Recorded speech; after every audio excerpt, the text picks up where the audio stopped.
Today we'll be talking all about the new DLC for Minecraft Dungeons. What's free, what's paid, what's exciting. My name is David Nishagen. I'm the executive producer for Minecraft Dungeons. With me today I have Christian, a level designer at Mojang in Stockholm, and Danielle and George at our partner Double 11 in the UK.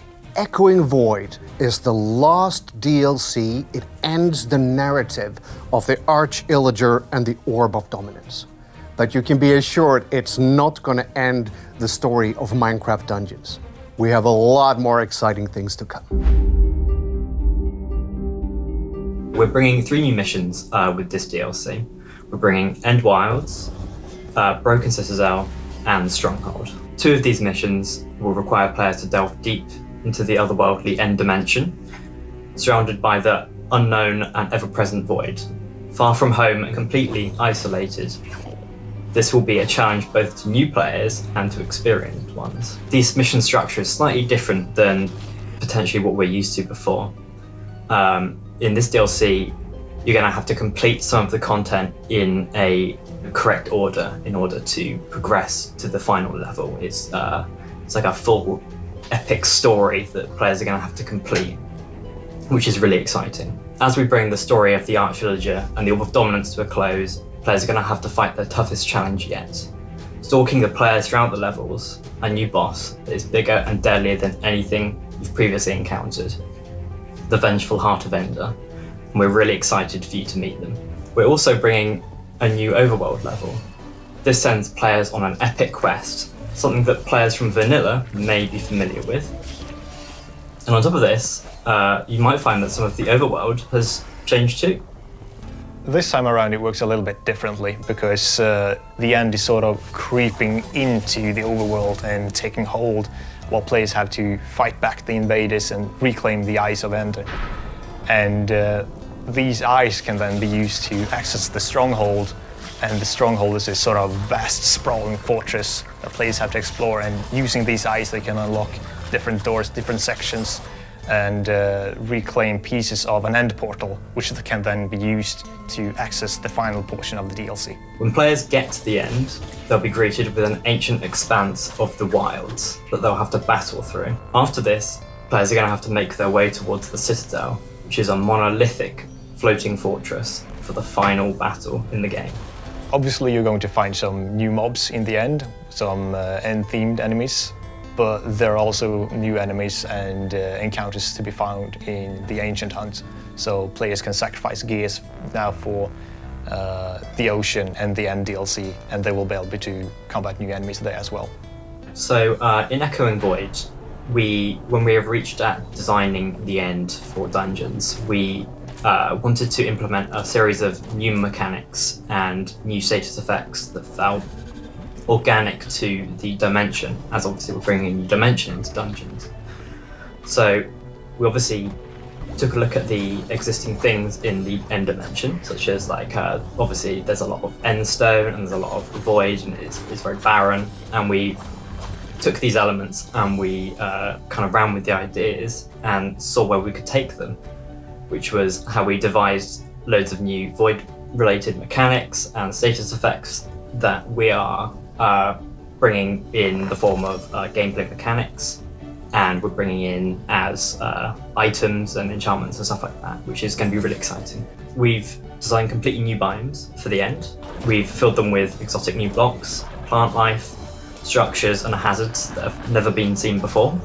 It's kind of like nothing we've ever really attempted before, which has been quite a challenge, but I think it's going to be worth it, and I can't wait to see how players respond to that.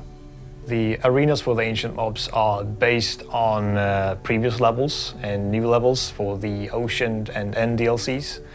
And when I build them, I basically try to figure out an interesting layout for people to fight these new enemies, these hardcore opponents that you encounter in those areas. And apart from that, try to mimic sort of the environments that they come from and make them interesting to look at and traverse through. The story of the Arch-Illager is something that we feel like has resonated with our players, and We're really excited and sad to end the story of the Archillager. It's something that we really enjoyed in the base game, and we obviously continued throughout the DLC. And it was a big part of what led us to create this DLC and end it in the most epic and exciting way that we possibly can. It's a little bit scary to end a story like this, the story of the Archillager and the Orb of Dominance, but I mean, you kind of wonder if you've told all the things that need to be told. You can't really go back and change anything once it's final and released, so to speak, but I think that players will be pleased with how we have chosen to end everything. I think the Archillager is gonna be pleased that the orb is no longer holding him in possession, so to speak. When I first started work on Gauntlet of Gales, it was going to be a small part of the mission Gale Sanctum from the Howling Peaks DLC. We decided that it would be better off not as a small part of another level, but as a secret level on its own. And so we decided to rebuild it essentially from scratch, and with such a massive change, we ended up saving it and building it and continued to work on it and just waiting for the ideal opportunity to release it.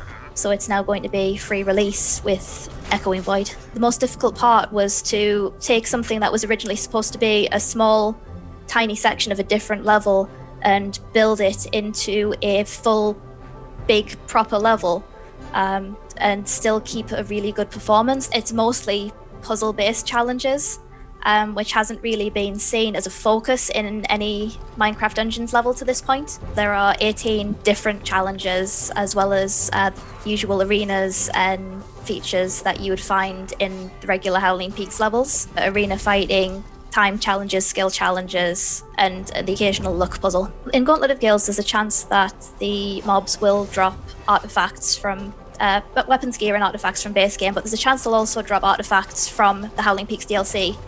Because this is releasing as a free DLC available to all players, we thought it would be nice for them to have a taste of what they could get from the Howling Peaks DLC. I'm really excited that it's coming out as a Lost mission. I'm excited that it's finally going to go to the players, that they can finally have a go, have a taste of a level that I've designed and been a part of since the beginning. With it being a sub-dungeon to begin with and evolving into a large level, it feels like watching a puppy grow up. So when Echoing Void is released, we will also have the opportunity to provide an ultimate edition, the base game and all the 6 DLCs, so you can experience the complete story of the Archillager and the Orb of Dominance.